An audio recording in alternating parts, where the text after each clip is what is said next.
on a développé un drone qui peut servir à la Marine nationale pour faire la surveillance des côtes afin de lutter contre la pêche illégale, la contrebande en pleine mer et aussi l'immigration clandestine. C'est un drone qui peut partir jusqu'à 100 km et il a plusieurs heures de vol aussi. Donc avec ce genre de drone qui est entièrement autonome, on peut couvrir tout ce qui est côte.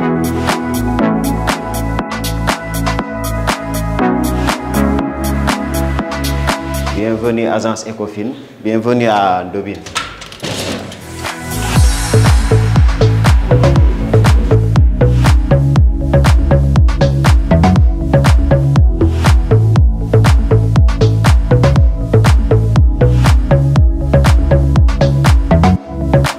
Je m'appelle Mohamed Ougay.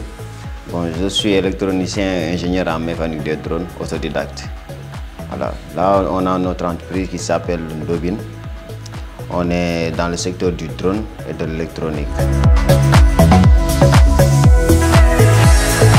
Parfois, on a des difficultés avec les drones importés. Ici, on a nos réalités géographiques. En cas de réparation, la majeure partie des gens qui utilisent le drone, ils nous disent que l'autonomie, ce n'est pas suffisant. Les batteries, ça se gâte rapidement.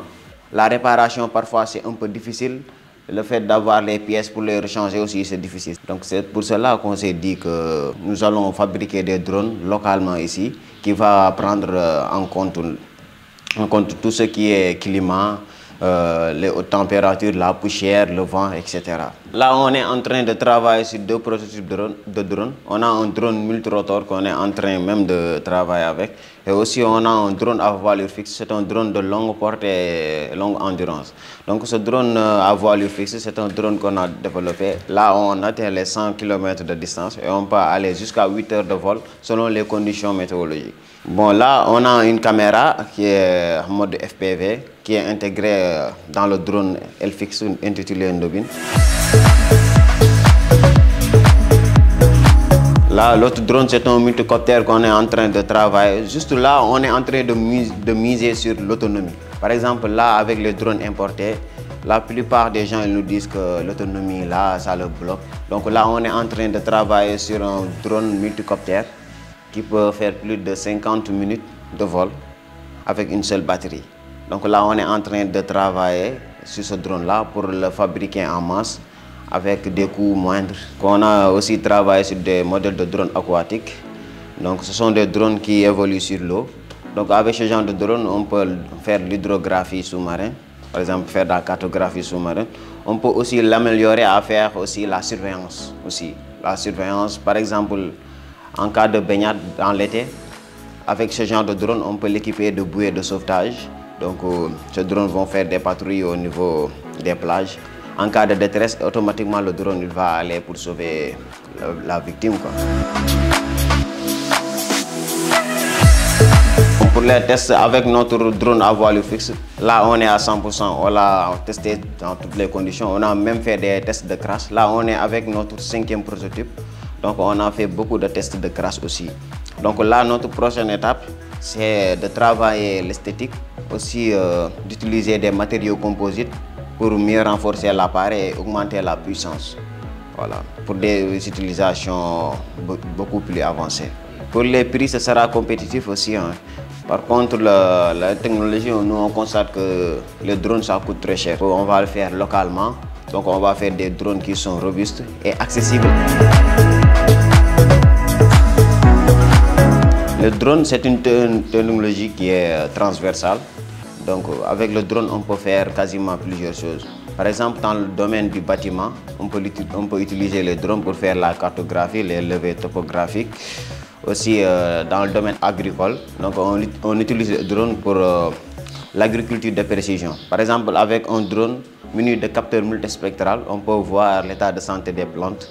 Et avec un autre drone qui pulvérise des produits phytosanitaires, donc ce drone-là peut pulvériser directement au niveau des plantes pour augmenter la rentabilité. Dans le secteur minier, on utilise les drones pour la volumétrie.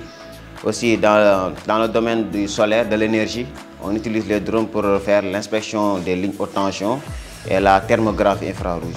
Aussi côté militaire, on utilise les drones pour faire la surveillance. D'ailleurs, nous-mêmes, on a développé un drone qui peut servir à la Marine nationale pour faire la surveillance des côtes afin de lutter contre la pêche illégale, la contrebande en pleine mer et aussi l'immigration clandestine. Donc là, c'est pour cela qu'on a travaillé sur un drone à voilure fixe. C'est un drone qui peut partir jusqu'à 100 km et il a plusieurs heures de vol aussi.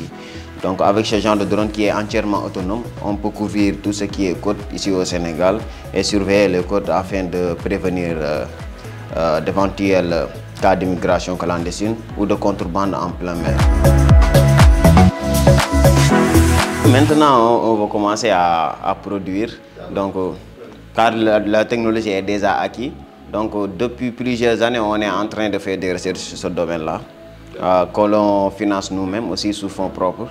Voilà, là on est avancé et aussi on peut même dire qu'on est au même niveau d'égalité par rapport aux Occidentaux. Parce que la technologie de drone c'est quelque chose qui est récent et aussi c'est juste les moyens, eux ils ont les moyens mais nous on n'a pas les moyens mais on parvient à faire des choses comme eux. Avec l'appui par exemple de l'État pour acheter nos drones, eux ils achètent des drones par exemple d'autres marques étrangères. Donc pourquoi pas venir d'ici, travailler avec nous. Nous, on peut travailler avec l'État ou avec l'armée de l'air. Donc on peut développer nos propres drones ici.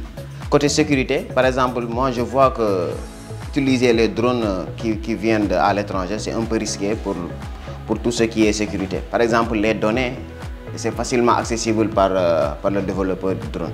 Par contre, si on le développe ici, avec notre propre technologie, et on utilise nos propres serveurs, donc là, les données, par exemple, de l'État, etc., ne risquent pas d'être copiées à l'extérieur. On voit un domaine qui sera tellement grand, je peux dire, donc et transversal aussi. Parce que là, nous souhaitons d'être les leaders dans tout ce qui est fabrication et conception de drones ici en Afrique.